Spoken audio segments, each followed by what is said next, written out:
আসসালামু আলাইকুম ভিউয়ার্স। আজকে আমি আপনাদেরকে কম্পিউটারে একটি ম্যাজিক্যাল ট্রিক্স দেখাবো, যে ট্রিক্সটি অ্যাপ্লাই করলে কিন্তু আপনার কম্পিউটার ব্যবহারের অনেক সময় বেঁচে যাবে। তো আপনি আমার ডেস্কটপে দেখতে পাচ্ছেন সর্বনিম্ন যেটি রয়েছে এটি হচ্ছে স্ট্যাটাস বার। তো এই স্ট্যাটাস বারে কিন্তু আমি এখান থেকে কয়েকটি অ্যাপ্লিকেশন পিন করে রেখেছি। তো আমি চাইলে মাউস ক্লিক ছাড়াও কিন্তু এগুলো ওপেন করতে পারি। তো আমার 1 নম্বরে রয়েছে গুগল ক্রোম, 2 নম্বরে রয়েছে ফটোশপ, 3 নম্বরে রয়েছে অটোক্যাড, 4 নম্বরে মাইক্রোসফট স্টোর, 5 নম্বরে অর্ডার ফক্স, 6, 7, 8 ইত্যাদি ইত্যাদি। আমি বেশ কিছু সফটওয়্যার এখানে পিন করে রেখেছি।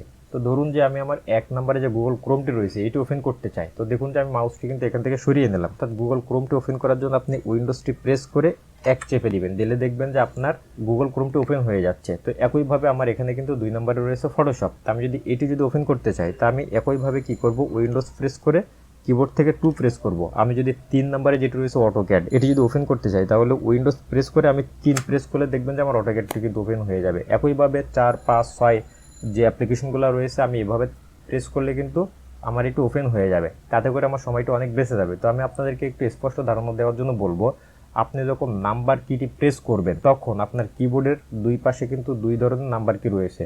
অর্থাৎ ডান পাশে কিছু নাম্বার কি রয়েছে এবং আপনার কিবোর্ডের উপরের দিকে একটা সারি নাম্বার কি রয়েছে, যেটা সিরিয়ালি অনুযায়ী 1 2 3 4 5 6 7 8 9 0 এভাবে কিন্তু লেখা রয়েছে। তো আপনি কি করবেন, আপনার উপরের সারিতে যে নাম্বারগুলো রয়েছে আপনি সেইগুলো প্রেস করবেন, যেমনটি আমি আমার ডেস্কটপে দেখিয়ে দিয়েছি। ধন্যবাদ আপনাকে। আপনি যদি এই ধরনের আরও ভিডিও পেতে চান তাহলে অবশ্যই আমার চ্যানেলটি সাবস্ক্রাইব করে রাখবেন।